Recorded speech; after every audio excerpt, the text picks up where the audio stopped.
Welcome to the Business and Bud Show. You know it's time. Start thinking like a winner when you get online. Streaming audio and video to get you primed for a future of success, a life you design. Business and Buds is the online show for people who want to learn about creating a thriving business and a thriving network. Ladies and gentlemen, welcome to the Business and Buds Show.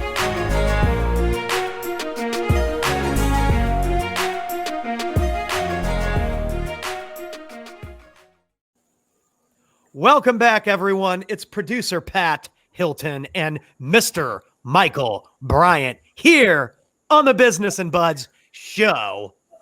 Boy, have we got some exciting stuff we've been talking about. And I tell you, certain topics rub people the wrong way. And while we might think certain things are common sense, in a time where people have no sense, things become nonsense very quickly. So I hit record earlier, but Mike came on and was like, and it almost looked like Joe Biden was on the show. So we had to start over. And that's kind of what we're getting at today. The current political climate got everybody going crazy. We're going into the 2020 election. There's like countdown to 60 days left. The predictions are all over the place. People have been burning down buildings for like 3 straight months. Nobody condemned it until the polls started to slip and even out. Biden was way ahead. Now they're evened out. So now Biden's blaming everything on Donald Trump when we know that it's been Antifa and other organizations taking place in this chaos.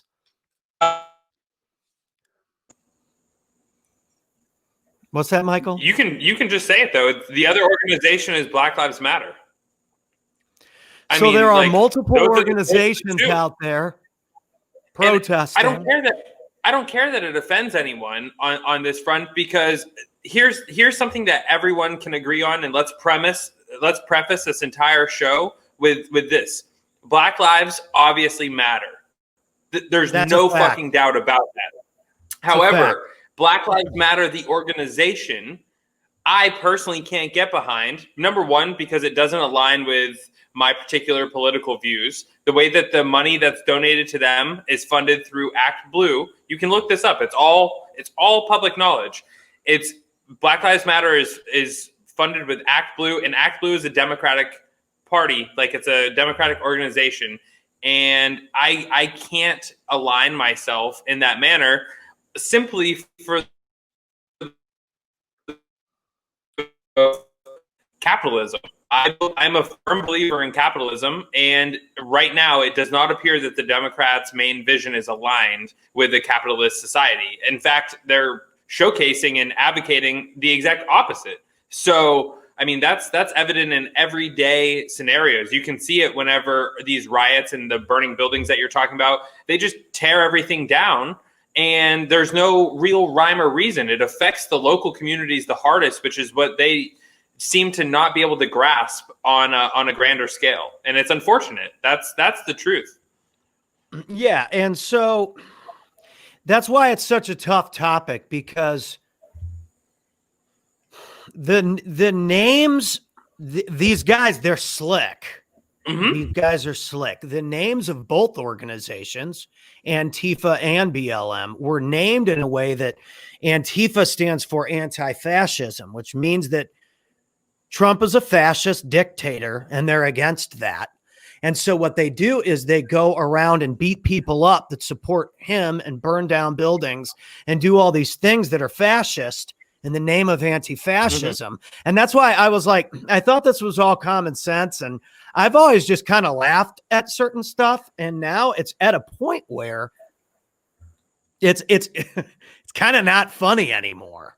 Mm-hmm. Not kind of, it isn't funny anymore. And it's become a serious divide in the country.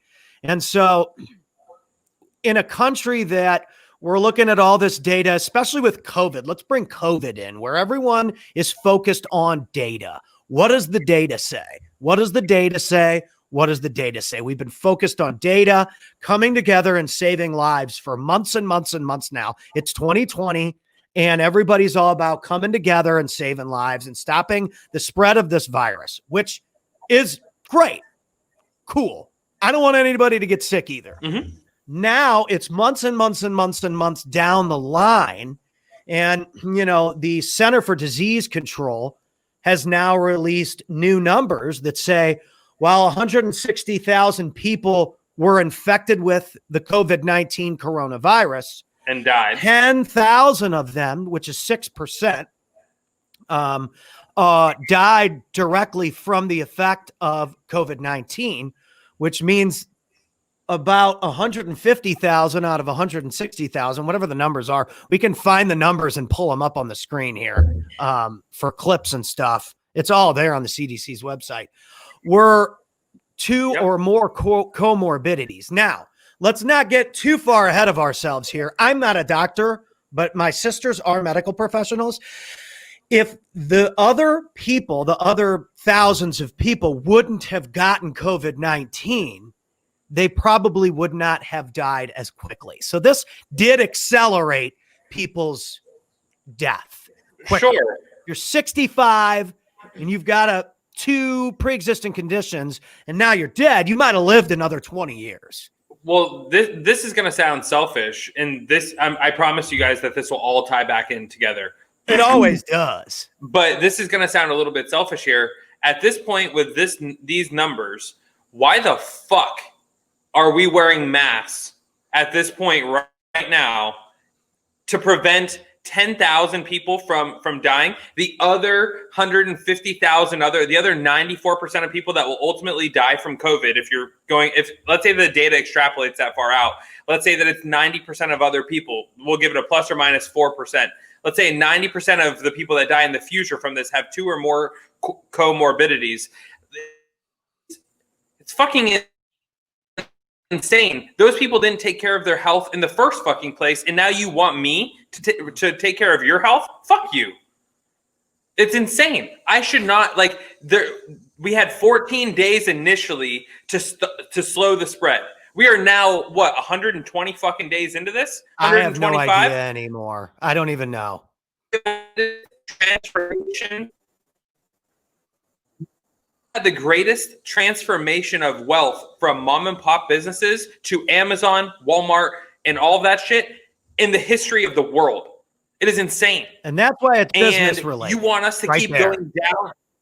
You want us to keep going down this road to take you. It's exactly why, and I'm sure this will piss off people that watch this that are liberal, and I don't care. It doesn't matter to me. I don't either. Because at the end of the day, that's part of the problem too, is this liberal versus conservative and left versus right bullshit. Correct. You guys want to look at the data? Let's look at the fucking data and talk about the fucking data. Correct. Let's look at the numbers. But this virus has been politicized on both parties since day one. And that's the unfortunate part about this. The best candidate, in my opinion, and I could be wrong, the best candidate is not the two main people that we have in there. It's fucking Joe Jorgensen. I've always been an advocate for third parties. That's anybody that DMs me, that in fact, anybody that has the honor of DMing with me knows that I mean, this whole political theater that we're witnessing is absolutely abominable. It's disgusting. The finger pointing back and forth, the lack of responsibility on the Trump front and the lack of responsibility on the Biden front is pathetic. And the people, this all trails back to the Obama and Biden administration before, where people were annoyed with, Bush Jr. And so, Obama went over huge. Guy is a great speaker, an elegant presenter. I would hang out with an Obama. Incredible speaker. That's the thing, is that I don't get emotional and hate any of these people. I would hang out with Barack tomorrow. Bro, here's the thing. I don't like Barack's policies. I didn't like them. However, I watched the videos of Barack and Joe Biden, the comical videos. They have a bunch where they are doing shit together. Those are two of the funniest fucking dudes hilarious. on the planet. And I wouldn't vote for them, but I can I can tie away my political things. Here's how I vote for politics, and I'll just fucking say it right now. It's pretty simple. I have like a couple main issues that I really care about: taxes, things that involve my children, healthcare. Actually, that's pretty much fucking it. Anything beyond that doesn't affect my world all that much. And I vote for myself as an independent because my vote is my voice for myself. Right. I would rather pay less money in taxes and give away another car to my other goddaughter, or fucking give 10, 15, 20,000 extra to charity every year, or whatever it is. Like, I would rather use that money for better, because the government doesn't know how to fucking manage money they never have. So from running a business, I know how to manage money. I know how to manage cash flow. I can't just print fucking more money. So like the ability to tie business and personal things, or political and personal things, and the ability to discern the two and then still be able to navigate those waters is a skill that most people don't have, because they tie emotion to everything. And that emotion is what gets you fucking burned in business, and it gets you burned in politics, and it gets you burned in your own personal life. Because if you can't, like, if someone says something to you that you don't like and you just let it eat at you, instead of like going up to that person and being like, listen, motherfucker, what's the beef that we have? Guess what? I'm willing to bet you that person either drops the issue that they have, or you talk it out, or you're not friends with them anymore. Either way, there's 7 billion fucking people in the world. You're going to be A-okay. You don't have everyone like you. Well, and the whole thing about that is great. And I think that we're at a point now where people, like, I have a hugely diverse populace of people on my Facebook. I mean, if you've been following the show, you know I'm from St. Louis, Missouri. You can do the math on that one. And then I lived in Phoenix, Arizona for college, graduated, lived in Las Vegas, came back to St. Louis, then lived in San Diego, California for 5 years. And now I live in northern Dallas, Texas. So, I mean, if you want to go blue versus red, I've lived in a lot of different sectors when it comes to the political climate in America. And so I hang out with all different kinds of people. And I never really thought about it until we talked about this on one episode just the other day. Yeah, until I looked at where do I want to go? I'm obsessed with growth. I'm obsessed with success.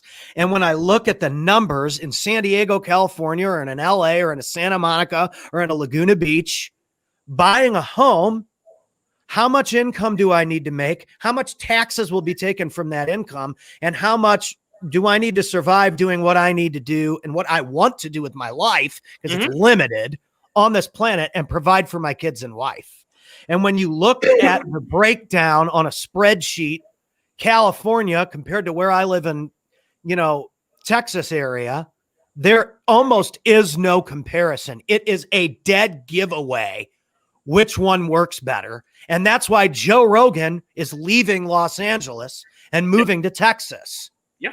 Because why would Joe Rogan, who's just signed a $100 million deal with Spotify, we aren't even going to be able to use video on Spotify. We're not cool enough yet. Now, we will get the video feature at some point. But the point is, Joe Rogan's been building his brand for 20 years, I would guess. Let's just throw it at the map. And has made extreme sacrifices as a comedian, as an entertainer, as an announcer. He's extremely good on the microphone, and has built a massive brand for himself to where he could sign a $100 million podcast contract. Why would he give that money to the state of California? I wouldn't. He's not going to. The only problem is California has what's called, I believe, and I could be wrong on this, but they haven't passed it yet, but I know where you're going. A legacy tax. Yeah. Basically, that if you were rich in California and then you decide to move, you still have to pay California a percentage of your fucking income. I believe that's proposed but not passed. Oh, okay, good. Which just shows what a bunch of fucking assholes they are. Well, and I can say this now with confidence because I lived there. Well, there's a lot of people in California that like I don't necessarily want to offend, but your government itself is full of fucking corrupt assholes, and that's they why all are. Let's be. It's all over. Yes. However, but we're talking about a specific thing here, so everybody, hold on to your butts. Yeah. Here's the reality, in my opinion. If you go into politics and you don't have a shit ton of money, and you come out and you're worth $100 million, like Nancy Pelosi, where the fuck did that money come from? Whenever you are making $180,000 a year, get the fuck out of here. So it's either insider trading. It's either insider trading, or it is the fact that you know when deals are going to get down, or you're going to take hush money for things. There are ways, foundations that are built. People don't understand the fucking complex financial models that the rich can have.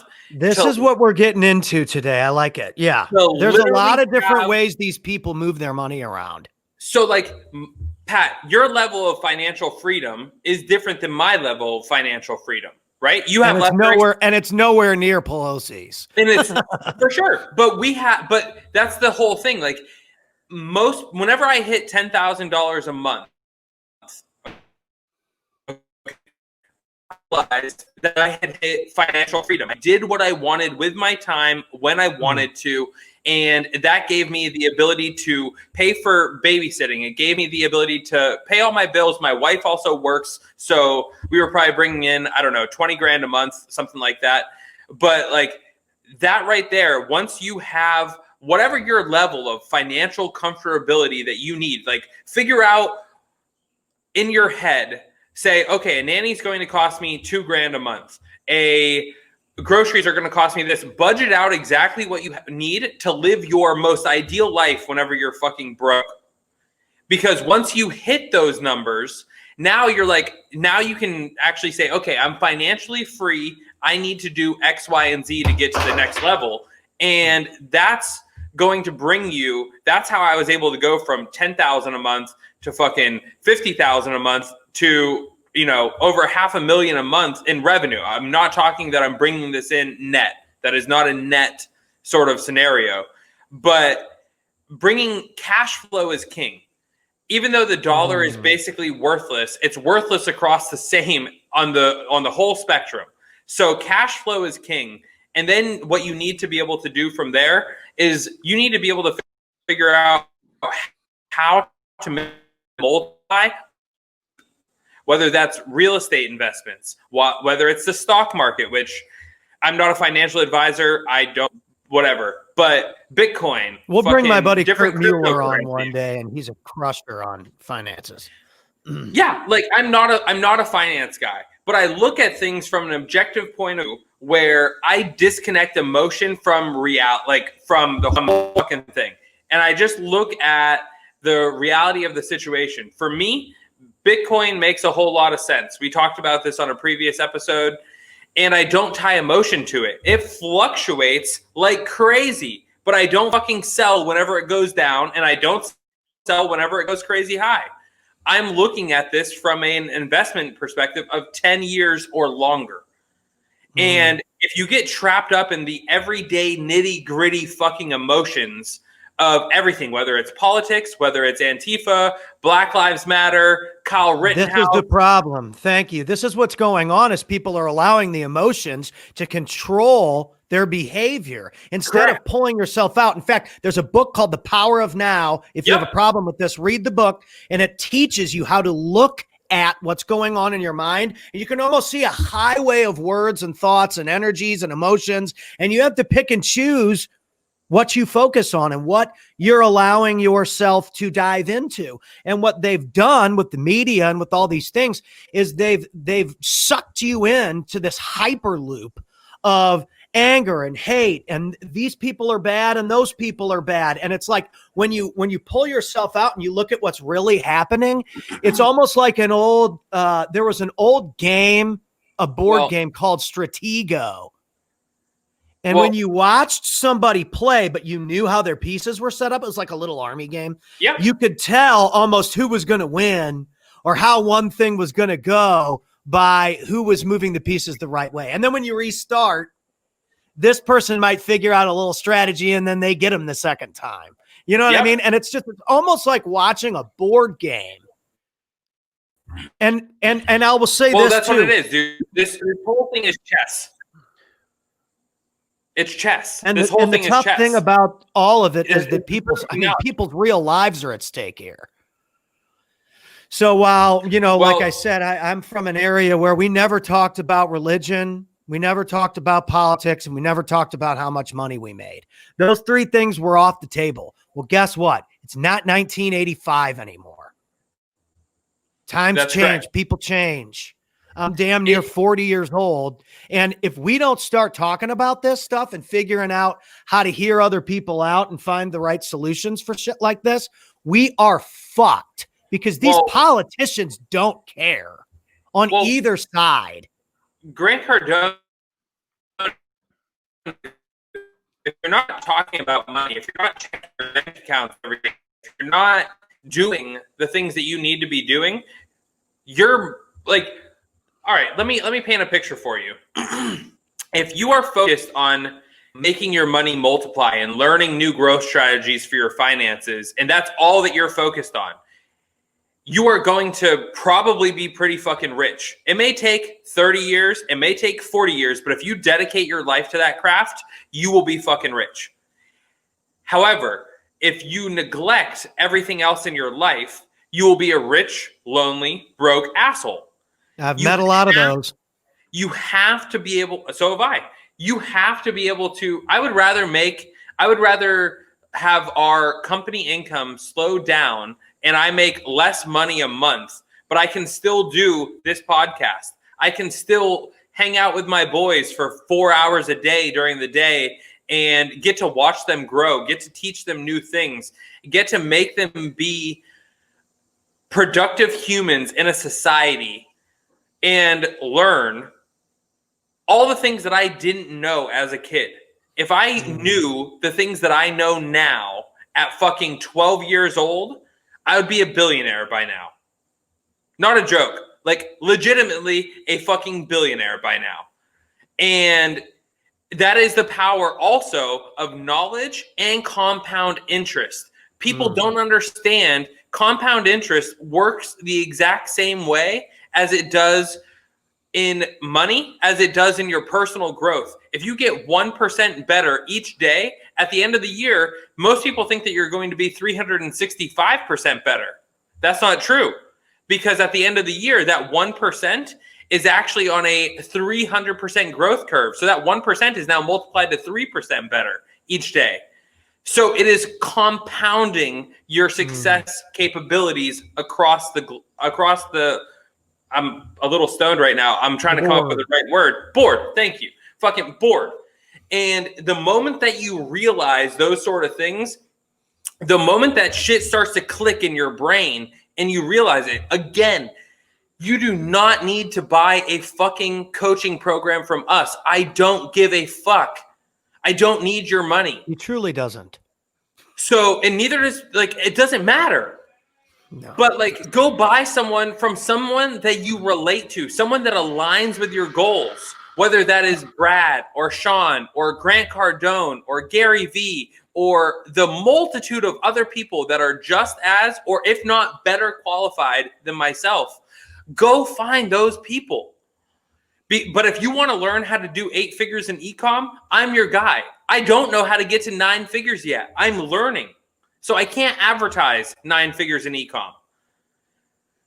Right. But if you want to learn how to get to 8 figures a year in e-com, I know what steps worked for me. Now, will those steps work for you? Maybe. They're definitely going to help. But we live in a different time than whenever I first started, and I have a different head start. That's very important for people to understand. Times are changing. Information is changing. The way you get your information has changed, and the ability to adapt right now and get the right information or the truth is really, really easy, but it takes a little bit of extra work. I literally make little news skits now called Spaced Out News, where I talk about little things that are happening, kind of like what we're talking about here.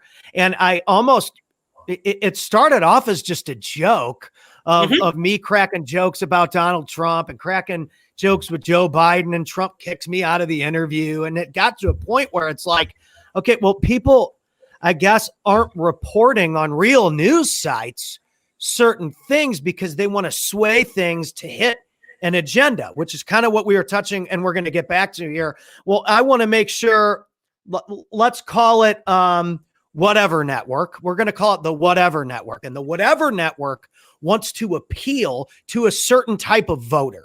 So they're not going to tell you about violence on the streets. They want you to believe that it's peaceful, when in reality, buildings have been burning down for 3 months. So the Whatever Network is going to give you whatever you need to see to think that it's actually peaceful out there, when people are dying, businesses are being burned, people are being beat up and windows smashed and stuff like that. That isn't peaceful. Okay. I know you guys know that, but let me just remind you that the Whatever News Network isn't going to tell you it's peaceful. They want to convince you that it's peaceful. Then, well, let's hold on. Once they've reported something for 3 straight months and people realize they've been fucking bullshitting them, and the poll numbers start to drop for their guy, what do? Blame it on the other person. Yep. Well, it's his fault that this all happened. This isn't peaceful. This is violence. Well, no fucking shit. It's at a point where Pat, the comedian, has to do Spaced Out News to show everybody they're chanting death to America in the streets, and it's not peaceful. I was reporting it before the real news people did. Dude, it's crazy.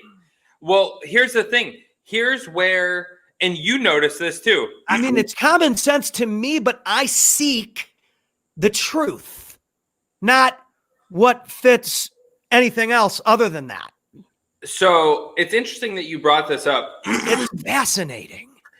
I can't remember if it was Obama or Bush or somebody, but basically they passed a law where, like, the press doesn't have to tell the truth. They don't have to have all the information before they release the facts. So what now has happened, I don't remember who it was. I don't give a fuck who it was. But what's happening now in news networks, and this ties into business fully. Yeah, because they're a business. I don't give a fuck what one it is. The reality is, if you put Trump in a headline, it gets more clicks than if you put Biden in a headline. So the more that you can talk and the more that you have for individual news pieces that come out, the more clicks that news agency gets, any news agency, and the more times that they get paid money, because they have what's called banner ads, and they have other ads, native ads and programmatic ads that are all tied into there. And then you have people that are willing, myself included. I advertise on CNN, Fox, all these places. I don't care. I want eyeballs. And if the eyeballs are going there, I'm willing to pay these news networks to put me in front of those fucking eyeballs. And the moment that you realize that it is a business, like myself alone, we pay out anywhere between $250,000 to $750,000 a month in ads. You guys hear that? Say that again for people. I pay out almost $250,000 to $750,000 a month in ads. A month, you guys. So multiply that by 12 in a year. And I'm one, how many months are in a year? Tiny fucking person. Right. So I encourage you guys to think about that people don't realize. How many of those how many people like Mike are there that are advertising on these platforms, on these sites, on these news updates? And Denzel Washington said something at a interview where somebody asked him about one of these movements. I think it was just violence in general or whatever the fuck it was. Denzel Washington, I'll find the clip again. I'll get better at having these clips prepared, but we shoot from the hip. We don't script any of this. Bro, we don't script. But Denzel Washington literally said what happens when you don't need to report the facts? And the lady's kind of like, I don't know. He's like, well, then you have the need to be first. Yep. So what happens when the need to be first outweighs the need to tell the truth? Yep. Now we got a problem. I was like, wow, dude, profound. Denzel knows, man. Denzel knows. Remember the Titans when you Well, think here's of the Denzel. deal. We are in the information age, right? I think that is indisputable. So the need the digital to be information right, age too. the need to be right is so far down on the totem pole list Right. for networks. It is the need to be first with any story, and without any repercussion from any of these news agencies. That is Or the what law. you get, or the law. But like, okay, so the news agencies with the law, with no repercussion whatsoever, it is literally the equivalent of letting a toddler run around and dictate what the fuck you do with your day instead of telling that toddler what the fuck you're going to do. Like, you give the toddler all the power in the relationship because the toddler doesn't fucking know that the stove is hot. The toddler doesn't know that he can't stick a fork into the fucking electrical outlet without getting shocked. Like, you have to have repercussions for your actions, and that has to happen across all news agencies. But the problem with that will be that all these news agencies will go out of business because they don't have any fucking clicks, because they won't wait long enough.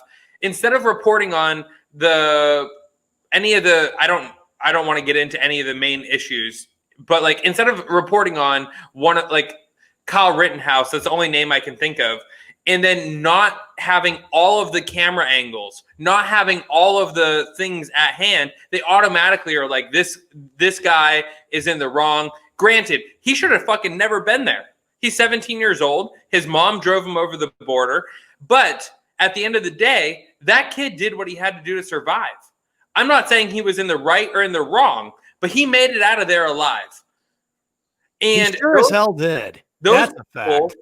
were trying to actively kill that kid. So would the same news story be flipped is the question that I have. If that first Molotov cocktail hit that dude in the head and he burned alive and didn't kill anyone else, is it the same fucking news story that's released from the other side? So here's where we draw. Here's a great time for me with my way of drawing both sides here. Because as we discussed at the beginning, when you bring up whatever that guy's name, Kyle, whatever his name is, it reminds me of some other talking points that friends of mine make that I think are valid. Do we treat, and again, this is a question. I'm asking a question, so don't take it as me taking a stance if you're one of these crybaby people. So I'm gonna make sure I'm careful on camera. Do we treat Kyle Rittenhouse or Wickenhauser different because he's a white kid with a semi-automatic weapon that went from Illinois to Wisconsin? The rifle was registered in Wisconsin. I know people are missing that fact. Yep. Are we treating him different than we treat Tamir Rice, who was a 12-year-old black kid who had a toy handgun at a playground that was shot very quickly when police rolled onto the scene? Again, yes, we absolutely, number one, that is an unfortunate. I think it's something situation. that let's start drawing some parallels here. Those and let's officers, say that if that would have happened and it was a black dude with the semi-automatic pistol and they walked over to the officers and said, hey, I just, shot a couple quote unquote terrorists, I think there probably would have been a different reaction. And now I am not one of these crazy, from the cops, proponents of any gun violence at all, to be completely honest. But I just want to make sure that I present that because that was a question that somebody asked on a blog or a comment board that I thought was valid. It is a fair question to ask, and absolutely. So this guy can run around with 17-year-old with a rifle and blast and blast and blast, but this kid with a toy pistol gets shot at the playground. He's 12 freaking years old. Yes, we will say his name. How about that? Yeah. Because I think that's fair as a reference that this guy got a different treatment than the kid did. I think that's a fact. I agree with that. I will also point out another fact of the situation that after he shot the first gentleman, there is right after he shot the first guy that was trying to attack him, he immediately grabbed his cell phone and called 911 and is trying to report the fact that it happened while he is still running away and trying to get out of the scenario. I don't know. So here's the problem, all though. the videos. We don't know what happened. We don't know what happened, but we only know the video of him running past the screen and then we only know the Molotov point of getting thrown. reference. Correct. I don't know. Maybe Kyle Rittenhouse walked up to a bunch of people and said some racial slurs. I have no fucking clue. We don't have any proof if he did or didn't. I have no idea. All that I know is I'm only speaking on the videos that I have seen, and I am not in defense of him. That's for a fucking judge and jury to decide. I don't care. Not our job, folks. Not our job. I don't care. All that I'm saying is that gentleman, he did not shoot any person that wasn't trying to attack him, number one. And number two, he shot in a way, the last person that had a gun that was approaching him, he shot off his right bicep, which was the hand that he was carrying the gun in. A pistol that was pointed at the young man. Yes, I saw the clip. So he didn't even try to kill that gentleman. He just tried to disarm him. And he wasn't trying, I don't think that he was necessarily trying to kill anyone else. I think he was just trying to get out of there with his life. Granted, he may have been an asshole before. I don't fucking know. I don't know. And I'm not going to sit here and defend him because we're not advocating for any of this, by the way. We're just talking about it. Yeah, correct. I don't have this all the facts. all goes right back to what we opened up the show with, where there are groups of protesters that have the right to protest. I mean, I think the Tamir Rice thing is fucking terrible. And so, I mean, if you got a sign out there on the street all that I know, Tamir Rice, I don't blame you for that at all. No. But here's what I can say about Kyle, because I can speak on that. I've watched a couple of videos. I've actually posted a couple. But here's what I can say on that fact, and I can tie this into business. Okay? Whether that guy was an asshole or not before the situation, I don't know. Once shit hit the fan for him and he was in fear of his life, he was not afraid to pull the fucking trigger. Now, you can translate that into your life and into your business, because if you're afraid to pull the fucking trigger on anything, whether it's a coaching course, whether it's the SEO investment that you're looking to do, whether it's launching your $40 a month Spotify or Shopify store, I'm fucking stoned as shit now. Shopify, whether it is taking the first step in buying a book, whatever it is, you got to pull the fucking trigger and not look back, because you have to do what is right for you in the moment. And you have to learn what is right. And it doesn't matter what the consequences are after sometimes. Like, I know full well that me running a CBD company that is doing high volume, I am in the Fed's crosshairs for CBD. I know that I have to have all my shit on point, because if I don't, I could go to jail. So I take the same risk that Kyle took whenever he showed up at that rally, knowing full well that there was a potential chance that he would have to pull that trigger. Knowing full well. You have to do the same fucking thing in your life, because if you're not willing to pull the trigger for yourself, no one else is. I promise you that.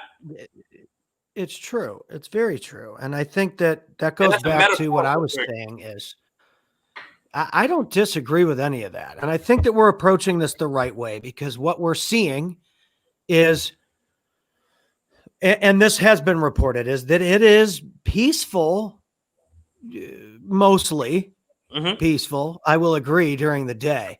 But to say that, burning buildings or burning cars or starting fights or talking shit or going berserk on people is okay at night, that's what is causing this unrest. But the reason why people are mad is, we need to put that out there as well, is because there has been brutality, and there are instances of it, because police are not 100%. perfect, just like our podcast feed isn't perfect. Mike cuts in and out sometimes because he needs a new router. He needs router reform. So, we don't disagree with the fact that there is no reason for anger.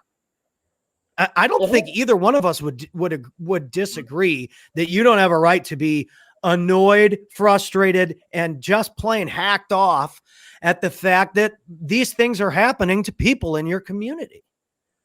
No doubt.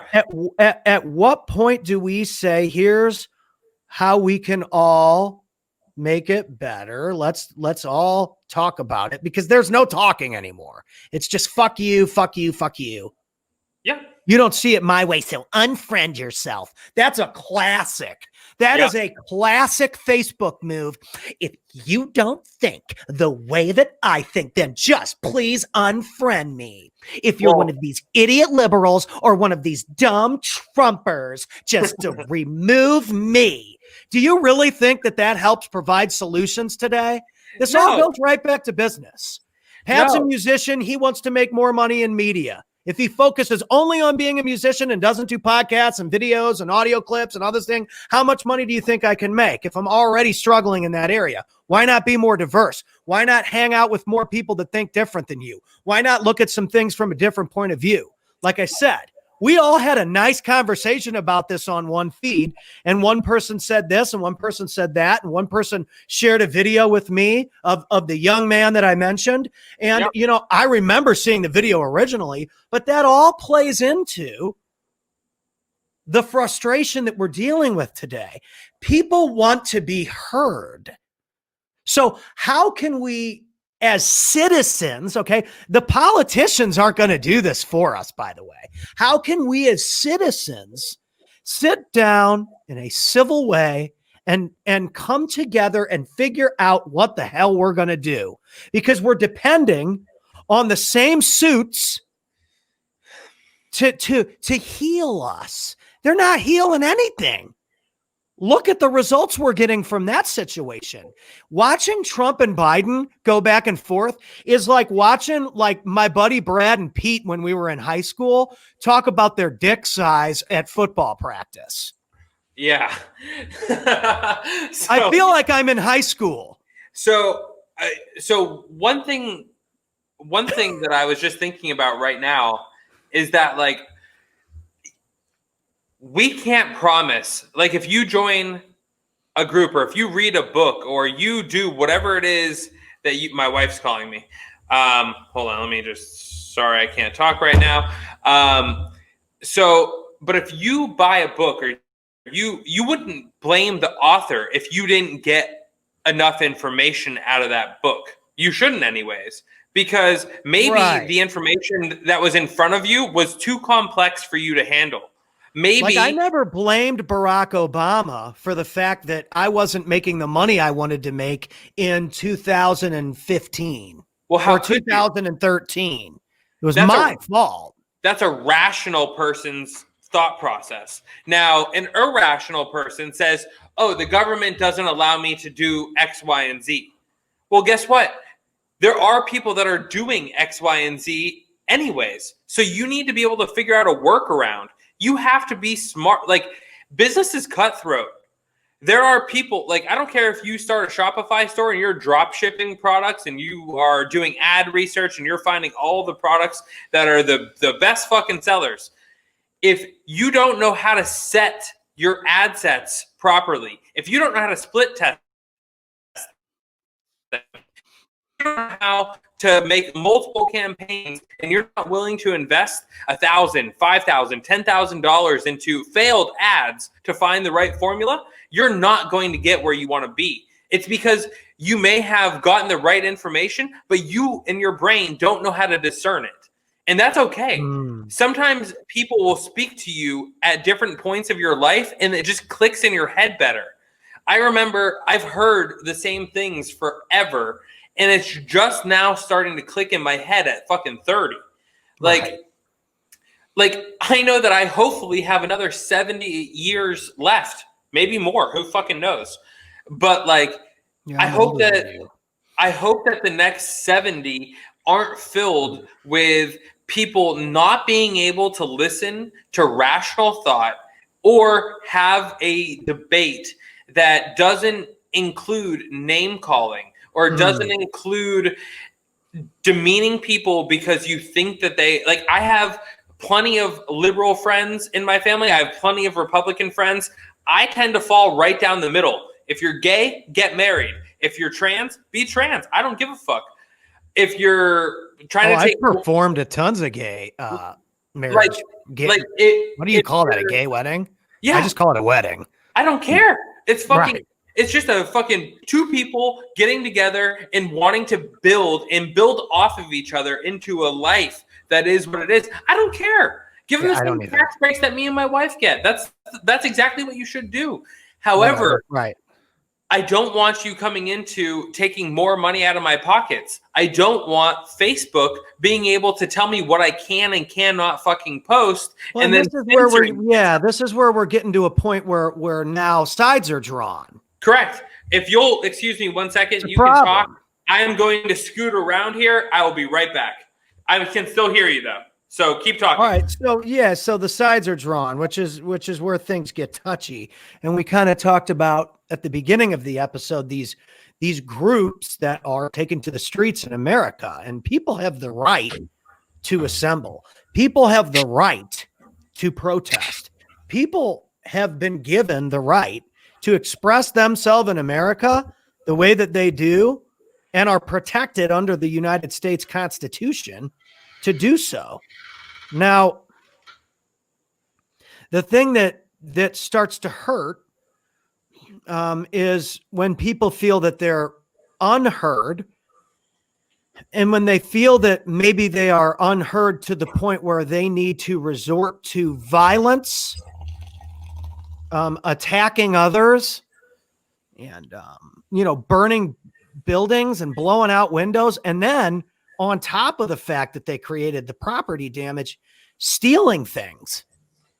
And we're seeing this be advocated for. Yeah, let me talk about people of these groups. That's not okay. Did you see this? California just announced that their DA is trying to base need. Did the person need the goods that they fucking looted from? Did you see that? Yes, I saw it. I'd have to do more research to about with California being a shithole of a place for government shit. You can't have more government all the fucking time. It's just okay. And back to square one with it, which is kind of what we've been hitting on because I lived there. You can't tax people into prosperity. It doesn't work. You know why? I learned this when I was 6. Eventually, you run out of other people's money. I know that this is a fascinating thing for people. Eventually, when you tax all these evil rich people that you guys all hate so much on the internet, and again, I don't care either way. What's going to happen is what's going to happen. I can't control your thinking, but I would encourage you to digest this concept that you can't just take everyone else's money to even the playing field, because eventually what happens? Well, everybody runs out of money. You run out of other people's cash. There's a name for that. Mike, would you like to say what the name of that is? Broke. It's called socialism. Oh, I was going to say it's called broke too, because at the end of the day, if everybody has the same amount of money, everyone is equal. So this is the part where certain viewers turn on Pat, where certain viewers say, hey, I was with him with this and with that and with Tamir Rice, but now he said socialism sucks. Fuck socialism. And he's an asshole. That's all I'm telling you is what it is. It doesn't matter, though. If you're watching this podcast, I never said I supported it or not. I'm just giving you the facts. Eventually, you run out of cash. Hold on a minute. If I'm at 30 and Mike's at 90 and we take Mike down to 60 and now I'm at 60, well, the reason why Mike was at 90 and I was at 30 in the first place is because Mike's making choices that are hitting him at certain numbers. Mike's put himself in an environment and around people and has educated himself to hit this 90 consistently, whether his arm is tired or not, no matter how long he's been going. You look like Hitler. You may want to stop that. Whatever. Mike is hitting that number. Of course you think that because that's what goes through your mind, you piece of shit. So, right. So when you even the scales, my knowledge or equipment to handle that is lower than Mike. What's going to happen? Mike's going to slowly go back up. And I'm slow. This is why lottery winners go broke. And I'm slowly going to go back down. Now I'm at like 37. But Mike's back up to like 94. So we're going to take more and more and more and more and more and more. Eventually, I'm going to move to Shanghai. He's going to leave. Yeah. I'm going to go to Shanghai. This is what we've been beating. To a place that supports entrepreneurs. This is why we've been beating the dead horse, the California argument for so long, is because why would Joe Rogan or Mike Bryant or Cole Hatter, here's another example of a real estate investor I know in California, highly successful, who are leaving these areas. Nick Bayerly is a guy I know who runs a successful business who is leaving California and moving to Texas because they want 0% taxes. State taxes are zero in Texas. My wife and I were talking about potentially buying a home in Missouri. I think that the business climate here is better than Missouri, but if I was making a whole bunch of money online, I wouldn't care. The state tax there is like 7%. That's a huge jump from Texas. For sure. Also, Puerto Rico. We've got to look at the facts and the fucking data here. We can't base these arguments on how we feel anymore. It's not based on data. I would say I'm 90% of the way there to convince my wife to move to Puerto Rico in one day of the year. Just so that way we can take, I believe it's a 4% federal income tax and a 0% state tax. So I get to go live in paradise for 6 months out of the year and live like royalty because everything's cheap as fuck, pay less in taxes, keep more of it, and I'm still a U.S. citizen? People don't know about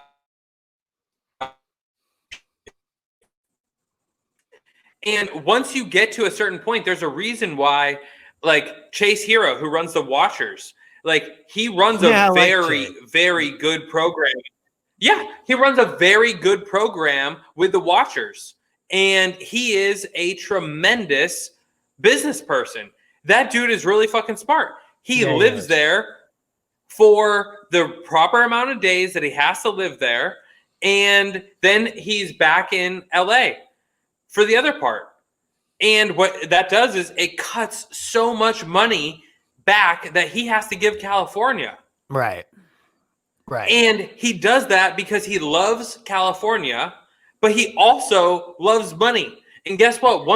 Once you get pushed to that next level and you are put up against the wall, I'm willing to bet you Chase would say, and I don't know this for a fact, I haven't asked him, but I'm willing to bet you Chase would be like, yeah, I'd fucking move to Puerto Rico full time so that way I didn't have to give over half of my fucking income to the state.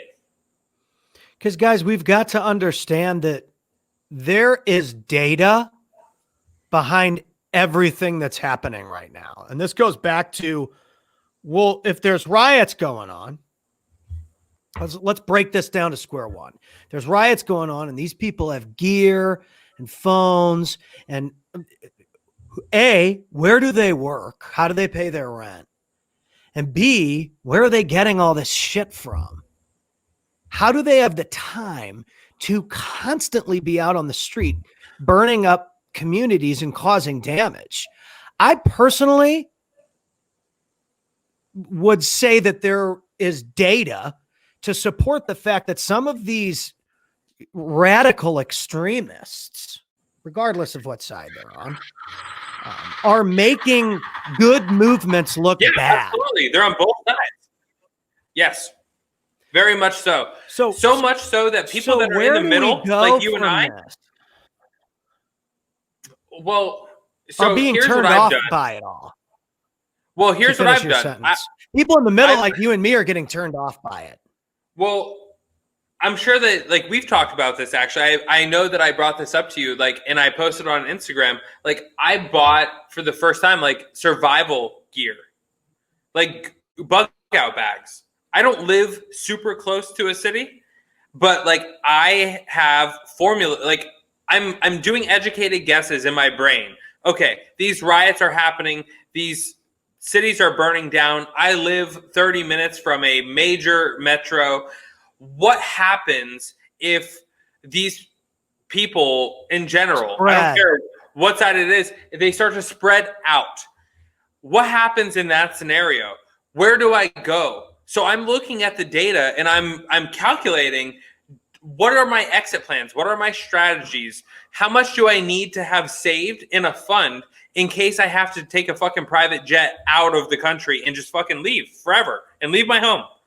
Like, I am making those sort of educated guesses right now and literally preparing for absolute worst case scenario, which is that we move my family to Puerto Rico or we move my family to Shanghai or whatever it is, and I fucking just leave my house. Leave it. Sell it. Do whatever the fuck I have to do. If it gets burned to the ground, I don't care. I want to make sure, because I can buy another house. I can build another house. I can do whatever, but I can't replace my kids. I can't replace my wife. I can't replace certain things. So I'm making educated guesses because you can see it in Portland. People are going through the streets and demanding that these people that bought apartments and things like that give up their stuff, because it used to be a primarily Black-owned neighborhood. And that person that owned the land and that real estate sold it off a developer, and they built it differently. Well, the world works. You can't take things that people legally buy from other people and then move it. However, I certainly have ARs, I have guns, I have everything that I need to be able to get my family to safety. And it is what it is. Like, Mike's garage isn't where you want to go, folks. It was Seattle, by the way, just to make sure I'm super on point. Pat Hilton from Spaced Out News is going to have to reel you in there. It was Seattle, and it was BLM protesters saying in a white neighborhood that white people need to give up their homes. Ladies and gentlemen, this is fucking pure insanity. This is why people who are, you can call them Trumpers or you can call them whatever you want to call them, are pissed that this has not been called out by members of leadership in those communities. Seattle, Portland, all these places are Democrat-run cities. I hate to sound like the president that you hate, but again, there is data behind that comment. Numbers don't care about. Hold on.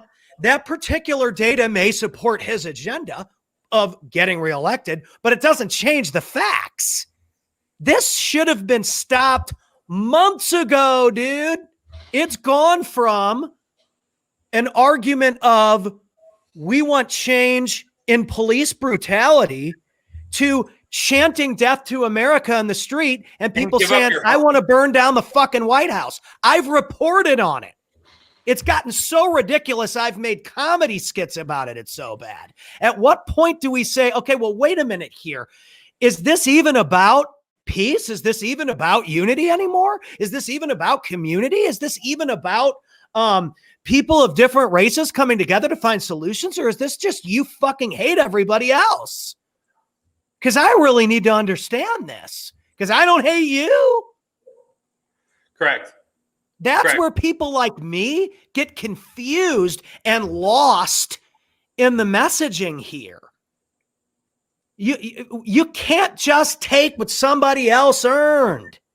And then you can say, hey, well, that wasn't theirs in the first place. If you track it back 700 million years, Jesus freaking put his sandals on at this park, and that park was owned by this guy, and he was the park ranger when Jesus put his sandals on, and Jesus's cup was filled up by Johnny the Apostle. He was a extremist. So now we trace it back to Johnny the Apostle, and I mean, it's just like, dude, slow the fuck down. Well, here's the thing. There are property lines and there are zoning and there are all this other shit that come into play. And we have established this for the past fucking 400 years. At the end of the day, this was nobody's land. But guess what? Someone was smart enough to say, hey, this whole fucking area is mine. And then they sold it off. And then they did whatever. And laws were formed after that. I don't even know how property lines were formed. I'm just imagining. You know what you just said? That, like, somebody made a business move. They pulled the fucking trigger and said, guess what? If you want to buy Louisiana, Abe Lincoln or whoever, I don't know history, but whoever the fuck it was, here you go. I think it was actually Abe Lincoln. I don't know. I'm going to have to plead the fifth on that one. So you don't know either. So no, like, I don't know. Whoever the fuck decided to buy Louisiana for like $13 million in that time, it's like that dude was a fucking genius who sold it. France. And that dude is hold on. The Louisiana Purchase in 1803 was a land deal between the United States and France, in which the U.S. acquired approximately 827,000 square miles of the land west of the Mississippi River for $15 million. Damn, I was close at 13. So France, the Louisiana Purchase, I believe that was Thomas Jefferson. So France has been fucking us for years. And 210, 220 fucking years, apparently. But they made the business decision to say, guess what? You want that? Cool. We'll give it to you. $15 million. So give us you that guys cash. Have to understand something here. And this is what we're trying to beat into everyone's head. Look at how quick I found the data. Now, I don't get to say, oh, well, blah, blah, blah, blah, blah, blah, blah, blah, blah, because this is how I feel. How I feel doesn't change the fact that France sold us that shit in 1803. It's real simple. That is the fact. Just like we talked about at the beginning of the show. That we totally agree with the fact that Black Lives Matter. No doubt. I also agree with the fact that we're all Americans. Yep. When we start to divide and cut up the pie and point fingers and the Dems and the Republicans and the libs and the Republitards or whatever we're calling each other these days, which is absurd, by the way. And I make fun of it openly on my pages, which you should all follow. What is it? It's at Pat Hilton Live, but that's beside the point. because I'm losing myself. My point is that when we start to do that, we lose track of the fact that we are all in this together and that we can't win without each other. I mean, Pat Hilton's entertainment career, and you and I have talked about this, Pat Hilton's entertainment career kind of started to hit a wall. And my friend Joe, who is Afro Man, who is a black entertainer and rapper, kind of took me under his wing there for a few years, traveled with me all over the country, rapped on my songs. We filmed music videos together. I did shows with, because of him, Coolio and, members of Cypress Hill and all kinds of different artists that were really not even my genre, but that embraced my goofy thing, right? Because they liked it.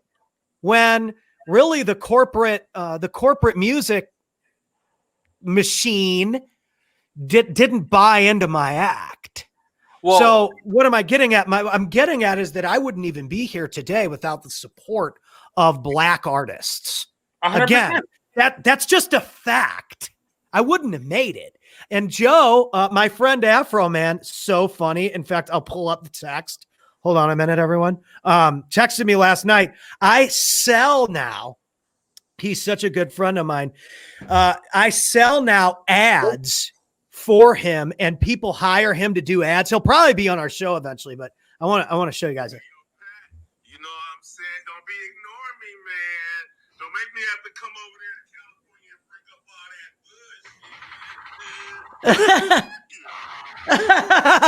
bullshit. So I still help him sell his talent for commercials and ads and rap ads to real estate people. And he did a lawn care commercial for somebody. Did this. Let's do a deal right now. That's where it's got to go, though, guys. Call him. Not now or now. I don't give a fuck. Right. If you want to call him live, you can. If not, I don't care. But here's what I would like to do, and we will update you guys on this. I want Afro Man to be basically a brand ambassador for Wellbeing Labs. Oh, cool. So think that he would be interested. You want to negotiate that deal? Yeah. I mean, if you pay him, he'll do it. Is Great. My point. So why wouldn't I, and this goes back to square one here, why wouldn't I want my friend, I just call him Joe Fro. Why wouldn't I want my friend to be successful, regardless of whether he's a green dude with horns or a purple guy with no nose or a black guy with an afro? It doesn't fucking matter to me, because he supported me. Well, and I supported him, and we want to be successful moving on. This is what people don't see enough of today, is that that's how most people think. Here's the thing. I would say don't even consider this hatred for other people. I think that this is being put into a microscope and magnified, so that that's the focus for this hate narrative that's being pushed on to the citizens of the United States of America. Well, it goes back to one of the podcasts that we did earlier. And we talked about surrounding yourself with the right people, because there's an old adage. I don't remember who the fuck said it. Doesn't matter. It's true. The top 5 people that you surround yourself most with are the top 5 people that you will become. And everybody says that. Will Smith says it. Everyone. It's true. Because at the end of the day, if you were to go to surround yourself with Warren Buffett, let's say, right? And Warren Buffett decided to take you on as a fucking mentee, and you are blessed enough for that opportunity, I guarantee you that you will be a rich motherfucker. I'm guessing that that's true. There's no other way to put it around it, because guess what? If you're his mentee, you're around Warren's top 5 people. I would say that even, and this is a good way to think too. So it's even just knowing who he is. I wonder how many people out there don't even know who he is. I was going with something. So it's compounding interest, though, right? So Gary said this a long time. Gary V. He said this a long time ago because I started following him once he started releasing vlogs. And I know you've done shows, you've met him. I've never met him. I've never had the opportunity. But what I've learned and what I've observed from him is that his unique ability to surround himself by interviewing other people. He interviews other people to get in their social circle. And what he does is instead of asking them for something, right? Like, I didn't just ask you to get Afro Man on our podcast. I didn't ask it. I said, let's give him a job. Let's pay him. Let's make a deal let's bring here. some value and to then the guy, right? let's bring him some value, because guess what? I'm willing to bet you his audience is involved in the cannabis space heavily. So if he makes a cannabis-based recommendation, his audience is going to engage upon that. That is an educated guess on my behalf. Right. But if the deal works well, he'd want to be on our show anyways. It's not the other way around. People have it flipped. They think that, oh, guess what? Because you know that person, you should automatically ask them to come on here. Well, what does that give him? Nothing. Absolutely nothing. I'm taking from him. You have to reverse engineer your strategy, and you have to try and figure out how to provide value to other people first. And that's where politics fails, and that's where businesses thrive. And that's where entrepreneurs thrive, is if you can bring the most value to the biggest amount of people or the highest level of customer that you are looking for and give them the highest price point. Somewhere in between, if you can do those two things and provide value to them, then you are able to bring yourself forward. If everyone wants the whole secret sauce, give more to people that have, so that way they catch your attention and you can get in their social circles. Yeah, that's what I did with everything. Yeah. Made songs. I offered to do all the bookings for Joe back in the day. I'll make all the posters. I'll drive. We can load up my van with all the gear, tow the trailer with my van, had my own van and all that, made promo videos. I'd film him doing promo videos before all the shows. We sent that all to the venues so they could publish it on their Instagrams. I mean, this was like 2013 when people were barely even utilizing social media, and we were on top of the shit. Yeah, and now it's gotten to a point where he doesn't even need to leave his house. Bro, Pat's able to get him deals, rapping about whatever. It's a basic formula, though. Give to those who have for free, or for whatever you need to do, buy your way their time. Do whatever you have to do. Right. If everybody did that and was a proponent of self-growth, because the amount of people, even the people that I hire sometimes, are college students. But if I ask them when the last time you read a book was, they can't tell me. They think that they stopped learning. Right. And that's what ultimately makes you an employee or a true entrepreneur. Is like, you don't have to read, but you have to be open to learning in whatever way that suits you best. Like interpretation too. You got to be able to interpret things. Right. How are you able to look at data and interpret it?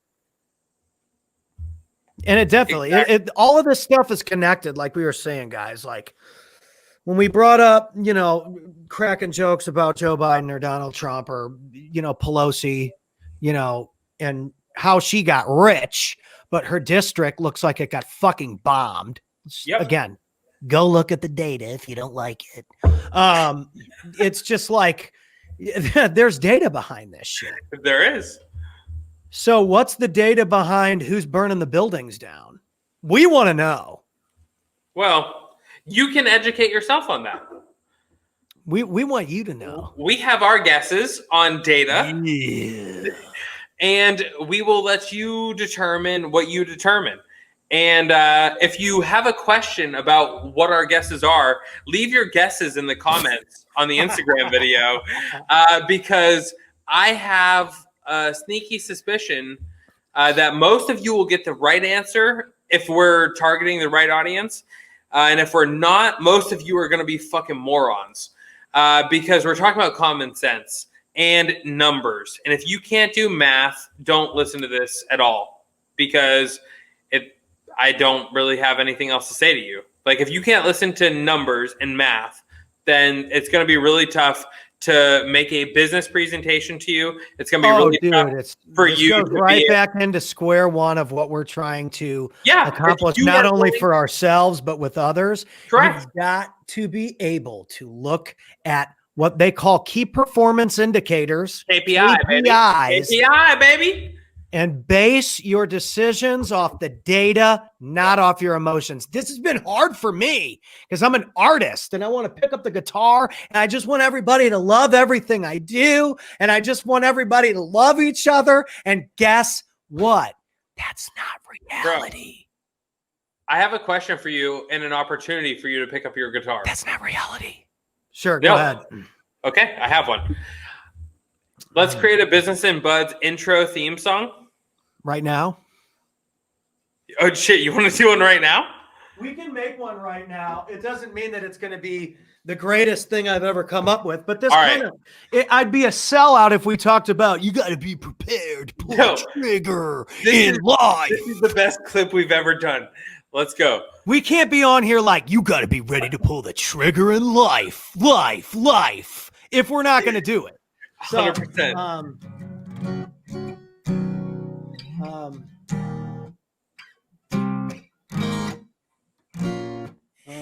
I got to find the notes first, and then I'll be able to write it.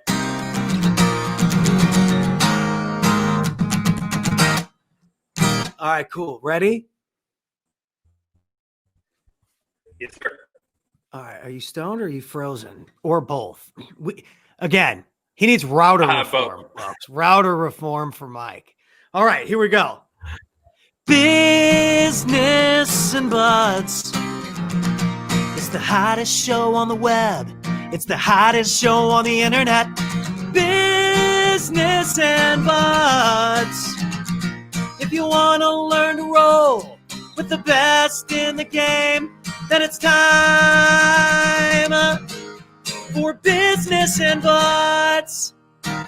Yeah, there's your upbeat G-rated Disney version, and we can always make like 10 other versions.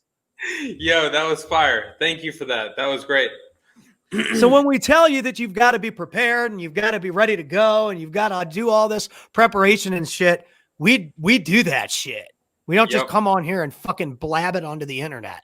So I encourage you all to do your own research on this stuff and base your decisions off of reality, not what, Fox or NBC or MSNBC or CNN tells you to think.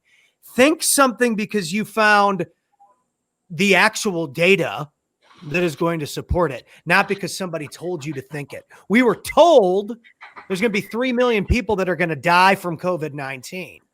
Turns out 164,000 people died because of deaths, symptoms related to COVID-19. 6% of those were pure COVID. Now, again, we don't want to say that you shouldn't be taking precautions. Okay. That virus increased people's death rate when they had other symptoms. So they died quicker. For sure. We're not going to say that that's not true because that would be bullshit too. So you don't want that shit. But the moral of the story is those predictions that those people made were either A, way off, or we did a better job than people think. Correct. Containing this thing, and no one wants to give credit because they hate Donald Trump. That's also a factor. So like at what point do we all just begin just hating something for the hate of it instead of loving each other for the love of it? Again, let's do your own thinking on this, but we're just presenting ideas for people. Well, also, I haven't looked at this data either, but what was the flu death rate? in comparison? What was So any we'd have other to we'd have to virus- have I'd have to have someone who is an actual medical professional really go Sure. down the line on something like that. Sure. And I But, don't know the answer. But that's what I'm saying. Like, you need to obtain that data too to put it Right. in perspective, because we don't know. I haven't looked at that. You haven't looked at that. So it's like we all have to put things into perspective in a grand scheme of things. What's How the many- data? Correct.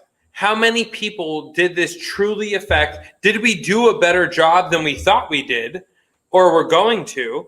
And was actually shutting down these businesses worth it? It could have been if it maybe saved 2.9 million lives. Well, and then back to California to our favorite people. Why is it that Nancy Pelosi is allowed to go get her hair done, but salons are fucking closed? Why is it that wineries are shut down, but Governor Newsom's winery was booked on the 4th of July during the shutdown? Ladies and gentlemen, you're getting rear-ended. Well, that's You're just getting rear-ended. And again, That's those data. 2 data points are facts. Go type it into Google. well. How is Actually, it okay? try DuckDuckGo, because Google does censor stuff. So DuckDuckGo does not monitor anything. Can't censor 150 articles. So type Correct. it into Google. And number Correct. 2, on all of this, it's like, so this all goes back to square one, what we were talking about too. It's too dangerous to go to church or any of this, but it's okay to riot and burn down buildings and loot Gucci.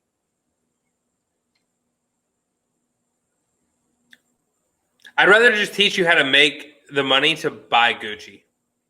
I'm And- just bringing things up that are valid things to just look at.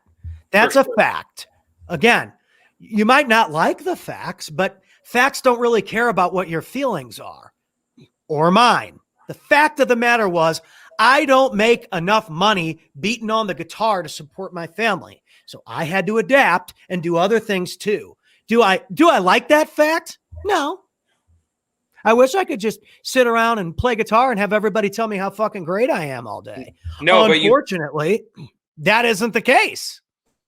So I have to adapt. I have to learn new skills. I have to learn new ways great to produce. co-host. Yeah, but you have Well, a yeah, great all co-host who these things- wants you yeah, to all do these those things things. play to literally my on air. advantage. That's fun. Because guess what? So- You probably were not thinking 15 years ago, whenever you were playing guitar and learning the skill set that you were learning, that you would be sitting here on camera, being able to talk openly about your feelings, to have like a casual conversation or a debate sometimes even with me or any of the other people that you produce shows for. There's tons that you produce shows for. And if you want to book Pat for shows, follow his Instagram, send him a DM. He is open for that. I want Pat to succeed on all fucking levels because Pat elevates me as well. That's Right. why our show, I think, works so well. And I think I've told you this off air, but our show works so well because we allow both of us to be ourselves and to bring on different perspectives that are not scripted in the slightest bit. Like, And the other thing is, it's like, I think people are so worried about everybody else today. yeah, They're not even being themselves. That's a Well- sin, man. it's gross. Yeah. It's gross. Like, I hope, sorry, this side. I hope that whenever this barn gets refinished, that I have Layla redo like all of his alphabet board and stuff here for my kids, because that's just something that, like, that's a part of my life. That's authentic. It's real. This is where I'm filming this. Like, I'm investing a bunch of money into making this space like a really nice space. So that way, if COVID is lifted and people are willing to travel again, that we can host stuff here. Who knows? Maybe in, 12, 18 months, like, we are producing shows that have much bigger guests than we ever thought. Whatever. I don't know what the future holds. By then, the router reform will have kicked in too. I just know that we will try to continue making this better and better. experience for everyone. And it's not going to be perfect ever. But you have to just be willing to set aside the time and do the things that you commit to and then honor those commitments. It's as simple as that. And then guess what? The people in your life that just start to show up are the people that you want in your life. You have to invest into them as well. Yeah. And the other thing is you got to get out there and you got to stand for something. And that's kind of what we're doing is we're standing for people thinking on their own. You might not think the same way we think about one thing or the other thing, or I'm sure there will come conversations where I think differently than Mike on certain stuff. That's fine. No doubt. But at the end of the day, it's like, again, your ability to interpret other people's point of view is going to be directly related to your success in all areas of life, because there's always something that you can get from anyone on this planet. Always. And so if you surround yourself constantly with people who always think the same thing as you just hang out with, today we were talking about if you hang out with a bunch of people that beat the shit out of windows and burn down buildings, guess what kind of results you're going to get in life? Well, number one, you're probably going to get your fucking ass kicked by the National Guard eventually. And number two, you're probably going to end up in jail because what you're doing is illegal. So again, it's like, I don't think that kind of shit's cool. And I will continue to say that forever. It's douchebaggery. So you need to understand that successful people, high level people aren't doing that. Newsflash. They aren't doing that. Yep. They're building businesses, flying on private jets and driving Rolls Royces. They don't have time to argue or yell at people through megaphones and hold signs and stop traffic and burn buildings down and smash windows out. They're out fucking building things, not tearing things down. No doubt. You can't tear people down and expect, everybody to get to a level of crumble and ash and be happy. You can't take Mike's money and give it to freaking Jimmy Valentine and think that everything's going to be heart-shaped. So again, my friends, go out there, fight, and stand for something, but get around the right people that are fighting for the right shit, dude. Come on. So yeah, I mean, that's about it. Sure. That's about it, and, we're trying to look at what's going on in this world and say, where do we want to go with this? Where are we aligning with what this person are doing? Where do we want to make our shifts? And to me, it's glaringly obvious where I'm going and what I stand for, what I stand against. I mean, and it's for America and capitalism and success and winners and, overcoming obstacles and knowing that life's not fair. And life's very ugly and dark sometimes, but there's always a light at the end of the tunnel if you're willing to work for it. So remember that, my friends, when you're dealing with hard shit this week. So do I want to wrap up with a different song? Sure. Mike's like typing on the private chat. So I got to find different chords because I used that. So I want to use this time.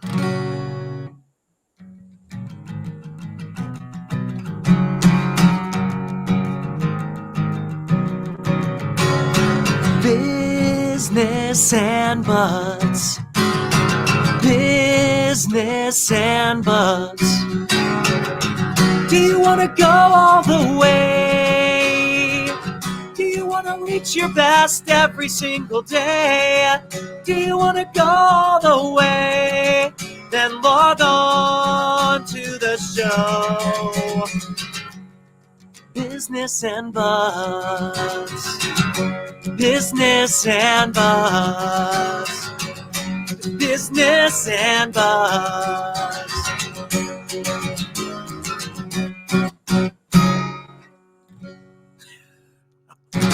I don't know. That's what I came up with that time. It was good. There Thank it you. I is. appreciate Little that. key change in there. Little key change for all you music majors. I don't know if it was a key change, but it was a nice chord change from the G, A, C, D combo to the C, E minor, D. Gotta love that one. That's a classic rock scenario move. So anyway, I think Taylor Swift and Kelly Clarkson and every other pop star use that transition now too. Why? Because I don't think they even write their shit. So scientific songwriters are like, stick to G. Anyway, guys, there's data to support that one. If you go look online, you'll notice that most pop and rock songs are all the same chords I just played for you today on Business and Buds. Take those chords, make $1 million. We'll see you next time. See you guys.